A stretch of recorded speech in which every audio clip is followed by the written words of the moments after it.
Joining me now from our bureau in Washington, D.C., Breitbart reporter Matt Boyle. Matt, you sat down with the president. You went to the Oval Office along with your crew at Breitbart. You sat down with the president, and he came up with an interesting possible plan to deal with MS-13. Yeah, look, so we talked with President Trump, myself and a few of our others here at Breitbart News for 45 minutes in the Oval Office on Monday, and it was a wide-ranging conversation, but a large part of the conversation did focus on the issue of immigration and targeting these criminals that are coming into the country and the transnational criminal organizations that are connected up with MS-13.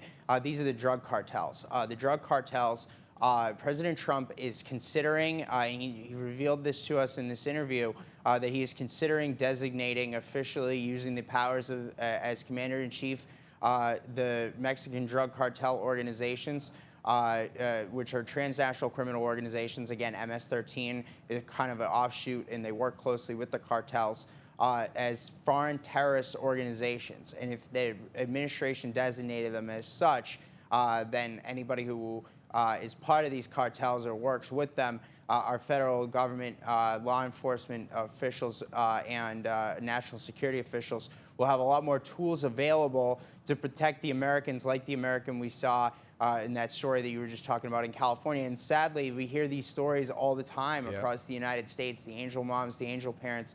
It's one of the worst stories that we have to report here at Breitbart all the time, and the rest of the media, they just ignore it. They don't talk about these people, but President Trump is very focused on this, and he made that very clear in his interview with us. I think it's a great idea. It makes total sense. They are terrorists, and they're preying upon Americans. They want to come here and do harm to us. They are a terrorist group. He should go for it. You know, when you look at immigration and you talk to the president, I'm pretty sure he would reflect this. Immigration should be common sense. And we allow people in this republic based on the question, what will they do for us, not what we will do for them.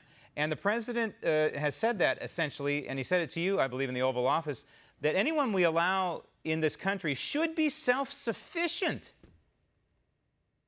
Right.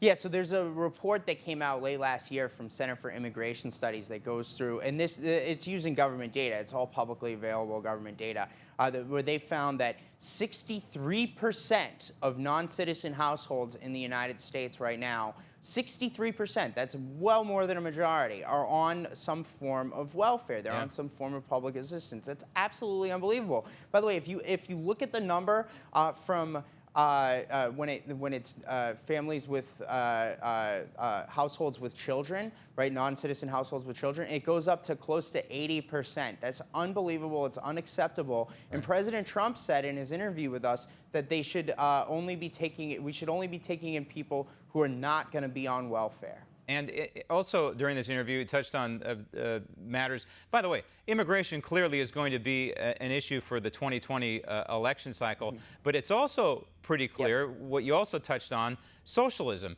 and painting the modern Democrat Party for what it is, embracing the ideology of socialism. It's clear he's going to be talking about that as we lead up to the 2020 election.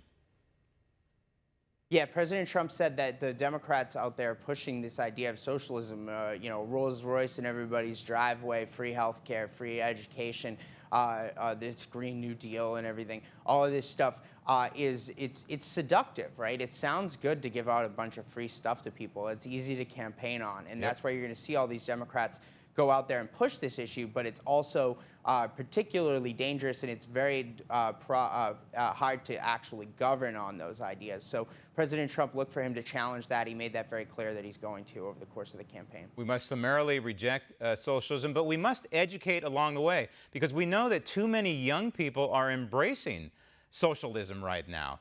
So we have to explain to them why Bernie Sanders and why Ocasio-Cortez are wrong. It's a teachable moment. Matt, thank you. Want to see more videos like this? Click on the link below and subscribe to One American News on YouTube. And call your cable provider and kindly demand that One American News is added to your lineup. Call and subscribe today.